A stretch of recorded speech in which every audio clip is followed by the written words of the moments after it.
ulama-ulama tasawuf dalam kitab-kitab tasawuf mengatakan, kalau engkau mengeluh akan terik panasnya matahari di siang hari, sabar aja, bentar lagi juga malam. Kalau engkau mengeluh akan dingin dan gelapnya malam, sabar aja, bentar lagi juga pagi. Kalau kita curcol terus, ngeluh terus, life goes on. Nggak ada yang berubah, man.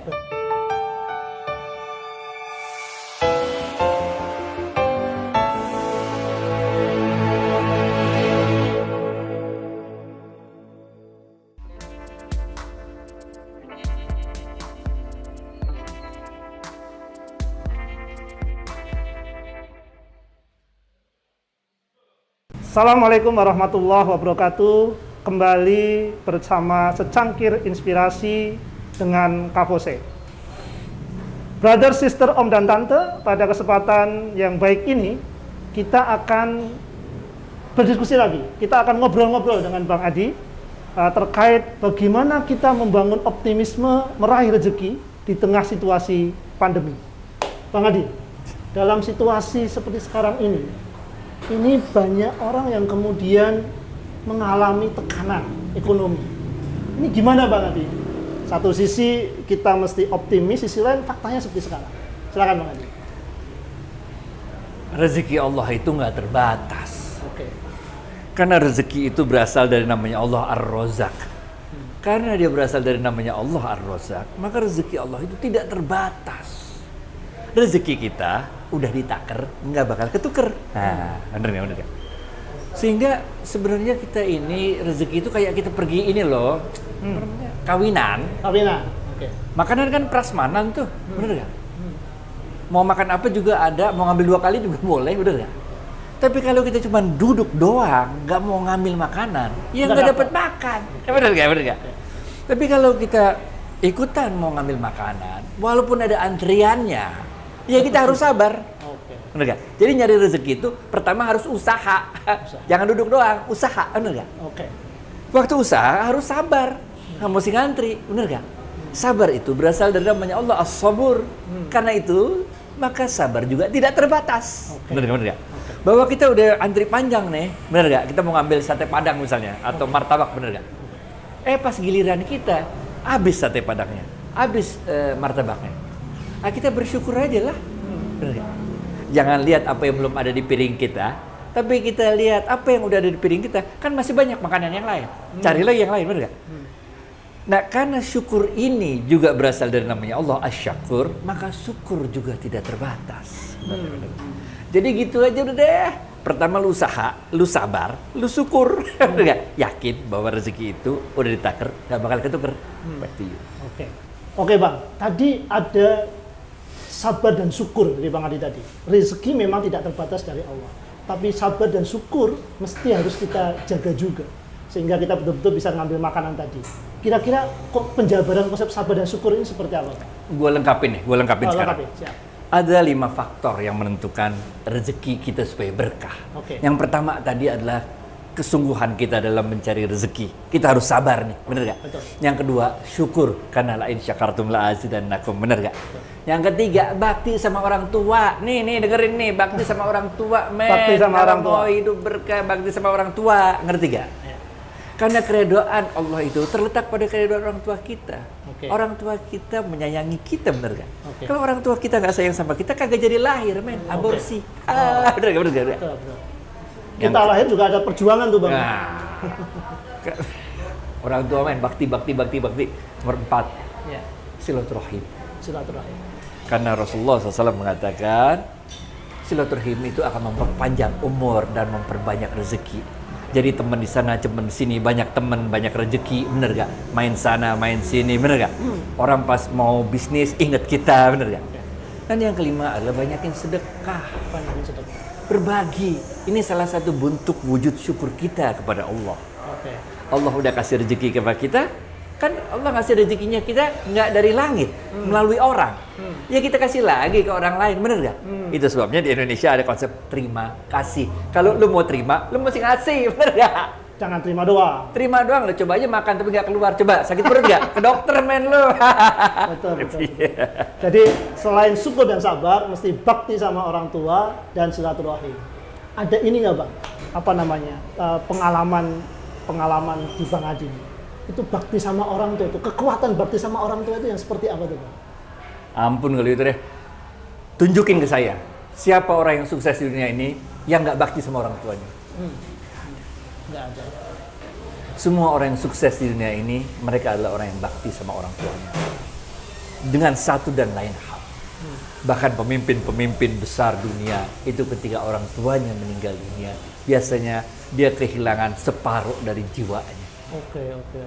Kita lihatlah, bahkan pemimpin bangsa kita lah, ketika orang tuanya meninggal, mereka kayak kehilangan separuh dari semangatnya, bener gak? Jadi bakti sama orang tua luar biasa. Saya punya cucu, saya masih kecil, masih bayi. Saya tahu gimana susahnya jadi orang tua, men. Dulu mah pernah punya anak, tapi udah lama, bener gak? Sekarang anak udah, sekarang punya cucu. Sekarang kita tahu bagaimana susahnya kita ngurusin anak kecil itu. Dan kita bisa kayak begini karena orang tua kita. Bayarin kita sekolah, bayarin kita kuliah, bener gak? Lahirnya susah. Mau kawin kita senang, orang tua juga penting, mesti bayarin kita kawinan, bener gak? Iya. Bakti sama orang tua deh. Oke Bang, berarti tadi mesti harus usaha, mesti sabar, dan mesti syukur gitu ya. Nah, yang kadang-kala tadi, yang tidak terbatas itu kan, bagi orang kadang-kala ini batasnya sampai mana, nggak terbatasnya, sehingga dia bingung, kemudian kadang-kala menjadi putus asa gitu. Nah, gimana kalau sampai pada posisi itu? Yang nggak terbatas itu rezekinya Allah. Oke. Saya punya burung di rumah, punya ayam, punya ikan-ikan, punya tanaman-tanaman yang keren-keren, bener gak? Saya pusing, men, mesti ngurusin itu semua.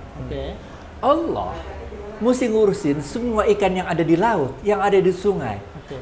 Hewan-hewan yang begitu banyaknya, tanaman yang begitu banyak, semua diurus sama Allah, nggak ada susah-susahnya, bener gak? Itu yang kita maksud rezeki Allah tidak terbatas. Tapi rezeki kita udah ditakar, nggak bakal ketuker, men. Bener gak? Udah takut apa sama rezeki? Dan rezeki bukan soal duit doang, bener gak?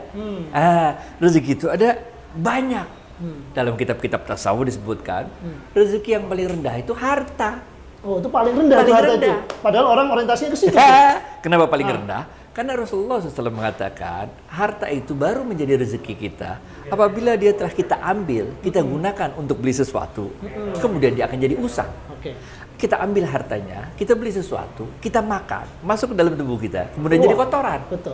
Dan yang ketiga, apabila kita ambil, kita sedekahkan, maka inilah yang akan kekal dalam kehidupan kita di dunia dan di akhirat. Itu baru yang paling rendah. Paling rendah itu ya? Yang paling tinggi rezeki itu adalah kesehatan. Saya LC juga nih, lulusan COVID. Sama. LC, lulusan Tanggal 3 Juli saya kena COVID, bener. Waktu sakit itu kita tahu bahwa walaupun kita punya duit banyak, ya nggak bisa dibeli. Obat mah bisa dibeli, vitamin bisa dibeli, dokter bisa dibayar, rumah sakit bisa dibayar, tapi kesehatan nggak bisa dibeli. Ini adalah rezeki yang paling tinggi. Rezeki yang paling utama, nomor tiga adalah anak yang soleh-solehah. Paling asik, men. Waktu kita hidup aja ada anak soleh-solehah, kita diperhatiin. Waktu kita udah mati, bener gak? Ada anak soleh-solehah yang doain kita. Bener gak? Dan nomor 4, rezeki yang paling patut kita syukuri adalah husnul khotimah. Mengakhiri hidup ini dengan akhir yang baik. Jadi sebenarnya yang selama ini orang pikir rezeki itu hanya harta, itu tingkatan paling bawah. Nah Bang Adi, agar orang berkesadaran, agar orang tetap memiliki memiliki semangat bahwa ternyata orientasi tidak hanya harta, masih ada kesehatan, masih ada husnul khatimah dan seterusnya. Ini gimana dia jagain diri dia untuk terlalu konsisten tuh? Kasih dia duit 1 juta, suruh dia berada di belakang knalpot mobil, nyalain tuh mobil. Bener gak? Baru kita sadar bahwa oksigen yang bersih ini adalah rezeki yang luar biasa. Lu pegang duit 1 juta, tapi lu di belakang knalpot mobil, bener gak? Duit 1 juta ini jadi beban, bener gak? Gimana caranya supaya simple, bos. Lu kasih 10 juta, tapi lu mesti masuk rumah sakit. Apa artinya 10 jutanya kalau kita cuma begini doang, bener gak? Pesan terakhir Bang Adi. Jadi untuk optimis tetap di tengah situasi seperti sekarang, apa yang Bang Adi sampaikan kepada? Yang pertama, Kita mesti yakin di dalam Quran nih, di dalam Quran Allah mengatakan balillahil amru jami'a. Sungguh sebenarnya seluruh urusan ini punyanya Tuhan. Benar gak? Keyakinan. Iya, lu mesti yakin ada Tuhan yang ngatur semuanya. Bener gak? Bener gak? Bener gak? Ini yang pertama nih. Udah hidup jalanin aja, men. Biasalah hidup, bener gak? Ulama-ulama tasawuf dalam kitab-kitab tasawuf mengatakan kalau engkau mengeluh akan terik panasnya matahari di siang hari, sabar aja, bentar lagi juga malam. Kalau engkau mengeluh akan dingin dan gelapnya malam, sabar aja, bentar lagi juga pagi. Kalau kita curcol terus, ngeluh terus, life goes on. Nggak ada yang berubah, men. Bener gak? Tiap hari matahari terbit, tiap hari matahari tenggelam. Tapi kalau kita bisa memanfaatkan teriknya matahari, jemur baju jadi kering. Jualan es dawet dapat duit, bener ya? Kalau malam bisa istirahat. Malam kita jualan es dawet, wedang jahe, kopi, jualan teh, bener ya? Jualan selimut, kita dapat manfaat dari gelapnya malam dan dari terangnya matahari, bener gak? Jadi stoplah mengeluh. Tapi kita selalu lakukan, ambil manfaat dalam keadaan yang kayak apapun, yang buruk maupun yang baik. Oke, baik. Om dan Tante, brother and sister, ada 3 pesan Bang Adi di ujung tadi. 1, yakin. 2, jangan banyak ngeluh. Yang 3, manfaatkan semua apa yang ada di sekitar kita. Terima kasih. Jumpa kembali dalam Secangkir Inspirasi bersama Kak Fose. Assalamualaikum warahmatullahi wabarakatuh. Waalaikumsalam. Thank you.